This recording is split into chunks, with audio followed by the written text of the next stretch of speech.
আসসালামু আলাইকুম viewers, welcome to my channel best cook recipes. আমার আজকের রেসিপি হচ্ছে কচুরমুখী দিয়ে রুই মাছ রান্না। খেতে কি বলবো, অসম্ভব মজা হয়েছে। এরকম রান্না হলে অনেক ভাত খাওয়া যায়। তাহলে চলুন কথা না বাড়িয়ে চলে যাচ্ছি পুরো পর্বে। প্রথমেই মাছগুলোকে ভেজে নেব। এর জন্য লবণ হলুদ মেখে প্যানে 1/3 কাপ তেল দিয়ে মাছগুলোকে লালচে করে ভেজে নিচ্ছি।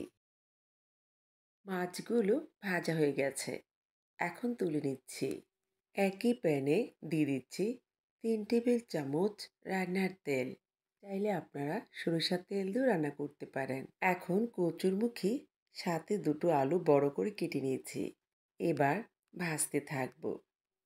এখন দিয়ে দিচ্ছি 1 চা চামচের মতো লবণ, অ্যাড করছি 1/2 চা চামচ হলুদের গুঁড়ো, 1/2 চা চামচ লাল মরিচের গুঁড়ো। তারপর নেড়ে চেড়ে বেশ কিছুক্ষণ আমি চুলোর আঁচ কমিয়ে ভেজে নেব। এভাবে কচুরমুখী আলু একসাথে ভেজে নিলে টেস্টটা অনেক ভালো পাবেন। কিছুক্ষণ ভেজে নিয়ে ঢাকনাটা তুলে নিচ্ছি। এবার আবারও নেড়ে দিচ্ছি। যতক্ষণ না পর্যন্ত দারুণ একটা কালার না আসছে ততক্ষণ পর্যন্ত ভাজতে থাকবো। কচুরমুখী আলু ভাজা হয়ে গেছে, এখন তুলে নিচ্ছি। এখন প্যানে দিচ্ছি 2 টেবিল চামচ রান্নার তেল, দিচ্ছি 1/3 কাপ পেঁয়াজ কুচি।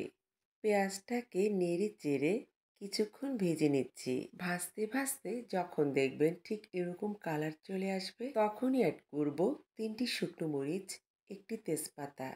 আবারও কিছুক্ষণ নেড়ে চেড়ে ভেজে নিয়েছি। এখন দিচ্ছি 1 টেবিল চামচ কাঁচামরিচ বাটা। তারপর আবারও কয়েক সেকেন্ড ভেজে নিচ্ছি। গরম তেলে এভাবে ভেজে নিলে ফ্লেভারটা যেমন ভালো ছড়ায়, টেস্টটাও ভালো আসে।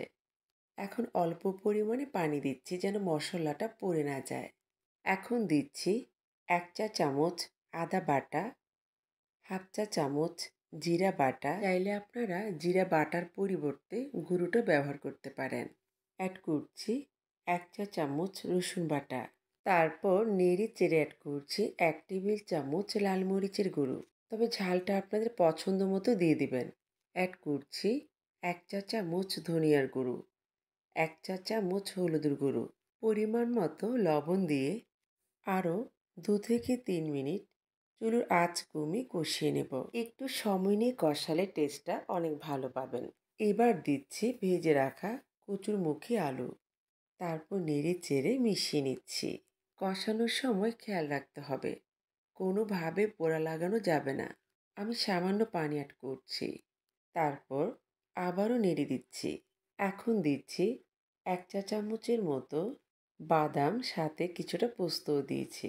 তারপর নেড়ে চেড়ে 1/2 কাপের মতো পানি অ্যাড করছি। এবার অপেক্ষা করব বলক আসা পর্যন্ত। বলক চলে আসছে, আবারও একটু নেড়ে দিচ্ছি। এখন আগে থেকে ভেজে রাখা সেই মাছগুলো দিয়ে দিচ্ছি। যেহেতু কচুরমুখী আলু আগে থেকে ভেজে নেওয়া, তাই সিদ্ধ হতে খুব বেশি সময় লাগেনি।